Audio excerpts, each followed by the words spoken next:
बोलो यीशु मसीह की जय। प्रभु का हम धन्यवाद करेंगे आज के इस सुंदर समय के लिए। और मॉर्निंग सीरीज में आप सभी का स्वागत है कि वो सच में यहोवा हमारे लिए अद्भुत करता है। तो जब आज मैं वचन को पढ़ रहा था तो उसमें पाया कि किस प्रकार हम यहोवा की इच्छा को और उसके प्रेम को हम समझ सकते हैं।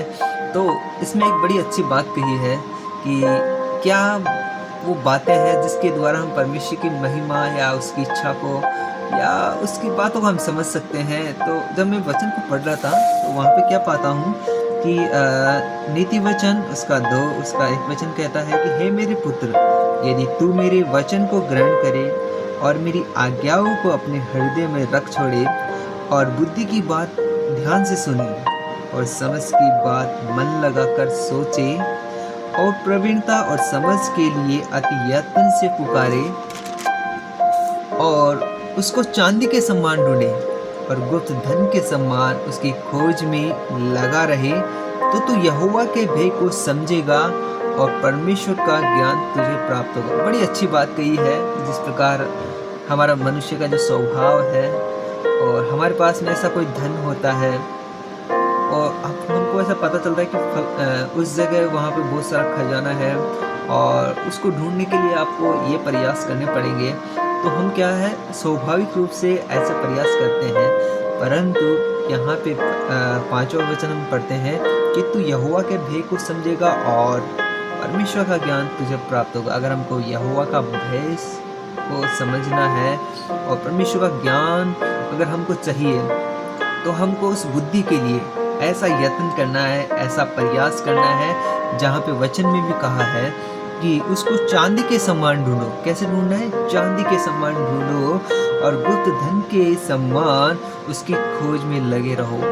अगर हमारा प्रयास है उस परमेश्वर के प्रेम को समझने के लिए, हमारा प्रयास है कि हम उस खुदा का ज्ञान हमारे अंदर हो और हमारा प्रयास दिन प्रतिदिन परमेश्वर के वचन में, ईमानदारी में और खुदा पे भरोसा करते हुए अपने जीवन को हम बिताएंगे। क्योंकि दुनिया की बातों पर अगर हम भरोसा करते हुए अपने जीवन को बिताएंगे तो शायद वहाँ पे निराशा या ऐसा जीवन मिल सकता है। परंतु परमेश्वर का वचन हमसे एक वायदा कर रहा है।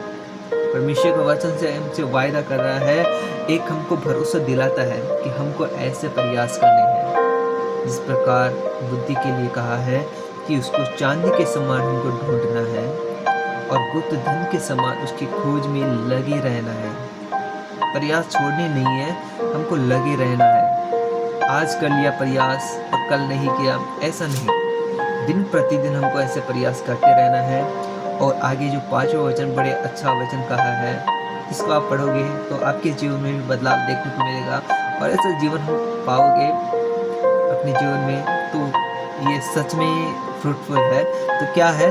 तो तू यहोवा के भय को समझेगा और परमेश्वर का ज्ञान तुझे प्राप्त होगा। छठा वचन को हम देखते हैं तो क्या पाते हैं? क्योंकि बुद्धि यहोवा ही देता है, ज्ञान और समझ की बातें उसी के मुंह से निकलती है। बुद्धि जो है वो यहोवा ही देता है।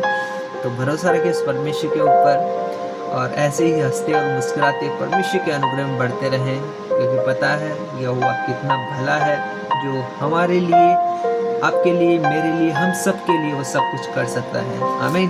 तो ऐसे ही यूं ही बने रहे परमेश्वर के वचन में। नई नई वीडियोस के द्वारा हम परमेश्वर की महिमा के लिए कुछ कुछ बातें सीखते रहेंगे, कुछ कुछ नए भजनों के द्वारा परमेश्वर की महिमा करेंगे। तो परमेश्वर को भरोसा रखें, वो खुदा हमारे लिए सब कुछ कर सकता है। आमीन। God bless you.